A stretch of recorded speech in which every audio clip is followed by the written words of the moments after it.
Right.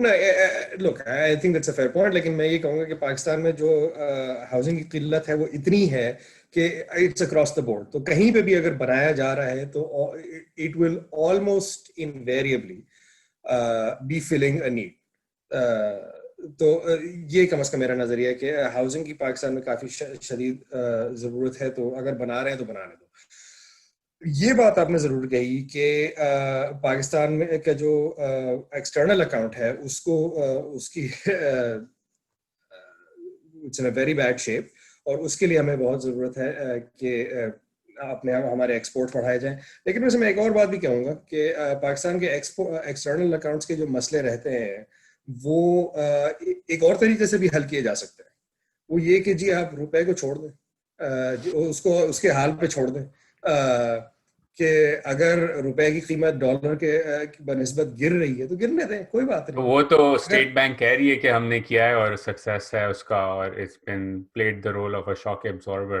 تو آپ کہہ رہے ہیں وہ تو زیادہ مارکیٹ ڈٹرمنٹ سے زیادہ فری فلوٹنگ پہ جانا چاہیے. نہیں, میں یہ کہہ رہا ہوں کہ اگر ابھی تو مارکیٹ ڈٹرمنٹ کر دیا نا, لیکن ابھی پھر اس کے بعد کسی کو جوش چڑھے گا کہ نہیں یار اس کا ایکسچینج ریٹ گر رہا ہے, اس کو ہمیں جو ہے بڑھا کے رکھنا چاہیے, اور جس حد تک ہم اس کو بڑھا سکتے ہیں بڑھا دیں. جس طرح سے ڈار صاحب اور شیخ رشید صاحب کی بیسکلی ٹی وی پہ ایک شرط لگ گئی تھی کہ بھائی تم یہ روپیہ 100 روپے سے نیچے جائے گا, اور ڈار صاحب نے کہا میں شرط لگاتا ہوں نہیں جائے گا, تو اس کی وجہ سے پوری پاکستان کی معیشت ڈبا دی ایک شرط کی وجہ سے. تو یہ اس قسم کی اگر حرکتیں ہم نہ کریں, ٹھیک ہے, جس طرح سے مشرف صاحب نے 60 پہ روک کے رکھا ہوا تھا, اس سے پہلے اور وزراء اعظم نے اور صدروں نے ہمارے جو ہے وہ روپے کو روک کے رکھنے کی کوشش کی ہے. تو اگر یہ حرکتیں ہم نہ کریں اور اگر مان لیں کہ ٹھیک ہے یار ہماری معیشت میں امپورٹ زیادہ ہوتے ہیں ایکسپورٹ کم ہوتا ہے, کوئی بات نہیں, یہ کوئی بری تو اس بات کا نہیں ہے. ایک سوال میں آپ سے پوچھتا, I agree with you but let me play devil's advocate on this, because جی کافی لوگ پھر یہ کہتے ہیں کہ اسٹیٹ بینک بھی کہہ رہا ہے کہ جو آپ نے پہلا فوڈ انفلیشن کا پوائنٹ اٹھایا, that this is due to supply side shocks and cost push inflation. Cost ٹھیک ہمارا ہے انرجی ہے, فرٹیلائزر ہے, ٹھیک ہے ایٹسٹرا, جس کے لنکس انرجی پرائسز سے ہیں. تو اگر ہاں آپ روپے کو چھوڑ دیتے ہیں تو وہ کاسٹ پش انفلیشن تو اور زیادہ بڑھ جائے گی. تو لوگ کہتے ہیں, I disagree with them but I am ٹھیک کیوریس ہے. ٹو ہیئر یور اچھا پرسپیکٹو آن دس, کہ ایک کاسٹ اسپائرل میں چلی جائے گی معیشت. اچھا دیکھیں, ایک تو یہ کہ ہم ذرا اس کو تاریخی نقطہ نظر سے اگر آپ دیکھیں, پاکستان میں میرے پاس جو ہے جو ڈیٹا ہے وہ صرف 1958 سے ہے, لیکن 1958 سے آج تک ایوریج انفلیشن رہی ہے تقریباً 7.6%. ٹھیک ہے, ہر سالانہ شرح مہنگائی 7.6% رہی ہے. لیکن اس میں بہت زیادہ ویریشن ہے. تو مطلب کچھ سال ایسا ہوتا ہے کہ مطلب 2% تک بھی گئی ہے, کچھ سال تو نیگیٹو بھی گئی ہے, اور پھر کچھ سال جو ہے وہ مطلب 20-25% تک بھی گئی. ٹھیک ہے, میں یہ کہہ رہا ہوں کہ اگر ہم, اب یہ بات ضرور, یہ بات بالکل صحیح ہے کہ اگر ہم ایکسچینج ریٹ کو مطلب بالکل مارکیٹ ریٹ پہ چھوڑ دیتے ہیں تو تھوڑی سی ہمیں جو امپورٹس کی پرائسز ہیں ان کی وجہ سے شاکس تو لگتے رہتے ہیں تھوڑے بہت. لیکن میں یہ کہہ رہا ہوں کہ وہ شاکس جو ہے نا وہ بہت چھوٹے ہیں پوری معیشت کے لیے بنسبت ان شاکس کے جو کہ ہم اس ڈالر کی قیمت کو روک کے رکھنے کے لیے جو ہمارے ہاں پھر وہ ہر سال نہیں ہوتا شاک, لیکن وہ ہر 5 سال ہو جاتا ہے یا ہر 3 سال ہو جاتا ہے, اور اس کی وجہ سے پھر یہ ہوتا ہے کہ شرح مہنگائی جو ہے وہ جس طرح سے یہ نواز صاحب کی حکومت کے آخر میں دیکھ لیں, شرح مہنگائی تھا پہلے 4%, 5%, اس طرح سے چلتا رہا زیادہ تر, اور پھر ایک دم سے 13% ہو گیا. ٹھیک ہے, یہ جو شوق آتا ہے نا یہ بہت زیادہ خطرناک ہے بنسبت یہ کہ یار انٹرنیشنل پرائس جو ہے وہ آئل کی تھوڑی سی زیادہ ہو گئی تو ہماری دال کی قیمت میں جو ہے مثال کے طور پر اگر 5% کی جو ہے وہ بڑھ گئی یا 10% بھی بڑھ گئی, یہ شوق اتنا بڑا نہیں ہے بنسبت یہ کہ پوری معیشت ہی کو اتنا بڑا جھٹکا لگے. اینڈ آئی ایگری بیکاز اس کا جو کاسٹ ہے ان اے وے آپ اس اگر آپ کو اس بات کا خدشہ بھی ہے کہ انفلیشن ہوگی اس کی وجہ سے سپلائی سائڈ شاکس کی وجہ سے تو آپ وہ جو ٹیکنیکل سیونگز ہیں جو آپ جی شاکس کے ریڈیوس کر رہے ہیں اس کو آپ سپلائی چین انفراسٹرکچر میں لگائیں, آپ اپنے ییلڈز بڑھائیں, آپ ایگریکلچرل مارکیٹس کو بنائیں. تو آئی ایگری کہ وہ ایک اسٹرکچرل ایشو ہے, وہ زیادہ جی تر لوگ obsess کر جاتے ہیں اسٹرانگر کرنسی پہ. اچھا آخری میرا ایک سوال آپ سے یہ تھا کہ ریٹ تو 7% پہ, کچھ لوگ کہتے ہیں اس کو گرا دینا چاہیے اس لیے کیونکہ سب سے بڑا جو بورور ہے اسٹیٹ بینک سے یا بینکنگ مارکیٹ سے, فائنینشیل سیکٹر سے, وہ تو حکومت پاکستان ہے. تو اگر ریٹ جی گرائے جائیں گے تو حکومت پاکستان کو ہی فائدہ ہوگا, اور اسٹیٹ بینک خود کہہ رہا ہے کہ fiscal consolidation needs to resume after the pandemic. تو اس پہ آپ کیا کہیں گے کہ what do you say to people جو کہتے ہیں کہ ریٹ کم رکھنا چاہیے کیونکہ پیسے تو قرضہ تو حکومت پاکستان ہی لے رہی ہے. دیکھیے اس پہ میں اپنے الفاظ نہیں استعمال کروں گا, میں اسٹیٹ بینک کے الفاظ استعمال کروں گا. Finance ministry, federal finance ministry Pakistan کی ایک نشے کی عادی شخص ہے, ٹھیک ہے, اور اس کے لیے پیسہ اور بالخصوص قرضے جو ہیں وہ ان کا نشہ ہے, اور اس کی قیمت کچھ بھی ہو وہ ادا کرنے کو تیار ہے, ٹھیک ہے. یہ میرے الفاظ نہیں ہیں بائی دا وے, یہ اسٹیٹ بینک نے استعمال کیا ہے کہ they do not act like a rational player, they have an addiction problem to borrowing. تو انٹرسٹ ریٹ جو ہے وہ حکومت کی وجہ سے سیٹ نہیں کرنا چاہیے میرے خیال میں. Interest rate should be set based on what the economy as a whole needs, اور اگر باقی معیشت کے لیے 7% پہ فائدہ ہے یا 7% زیادہ مناسب ریٹ ہے بنسبت زیادہ یا کم کے, تو وہ بیسس ہونا چاہیے اسٹیٹ بینک کے لیے کہ ہم جس کی بنا پر وہ اس کے بارے میں فیصلہ کریں. That's what I would say کہ we shouldn't worry about the interest payments of the government of Pakistan on domestic debt. It's less of a concern. The bigger concern in Pakistan, I say, by the way, we're not that indebted a country. ہمارا مسئلہ جو ہے وہ date نہیں ہے, ہمارا مسئلہ frankly deficit بھی نہیں ہے. ہمارا سب سے بڑا مسئلہ ہے revenue. We just have a very very bad revenue collection mechanism. مسئلہ وہاں پہ ٹھیک کرنا ہے, باقی یہ ساری چیزیں یہ چھوٹی چیزیں ہیں, ان کے اوپر توجہ دینے سے جو ہمیں یہ لگے گا کہ ہم مسئلہ حل کر رہے ہیں لیکن اصل مسئلہ وہیں رہے گا.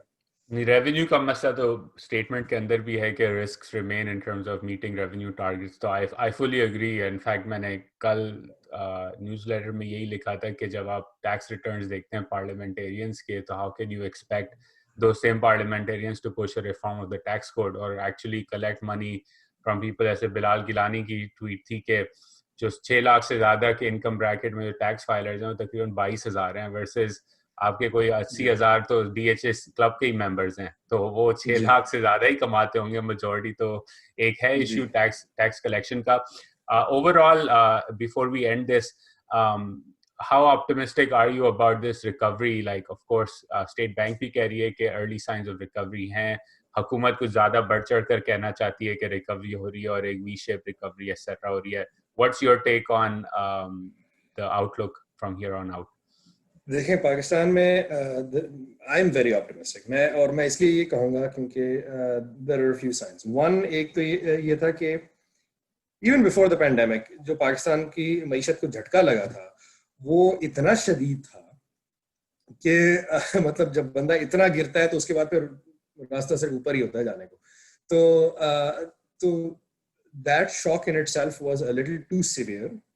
تو اس کی وجہ سے بھی ایک باؤنس بیک جو ہے وہ بنتا تھا اس سال, اور اس سال چونکہ نہیں ہو پایا اس کی وجہ سے, لاک ڈاؤنس کی وجہ سے, تو there is a lot of pent up energy in the economy that is just rearing to be unleashed. اور اب آہستہ آہستہ چونکہ یہ لاک ڈاؤنس ختم ہو رہے ہیں اور کچھ تھوڑی سی جو ہے جو ریزمپشن جب ہوگی اور جو کہ لگتا ہے کہ ہو رہی ہے, تو I think the numbers are real. I think they're indicative of a real trend. of a V-shaped recovery. اب وہ V-shaped رہتی ہے یہ الگ بات ہے, لیکن یہ کہ ابھی تک تو آثار یہی لگ رہے ہیں کہ یہ اچھی خاصی V-shaped recovery ہوگی, اور I'm optimistic کہ it'll stay that path. On that optimistic note, Farooq, thank you for joining us. Great to see you and stay safe. Thank you. Thank you.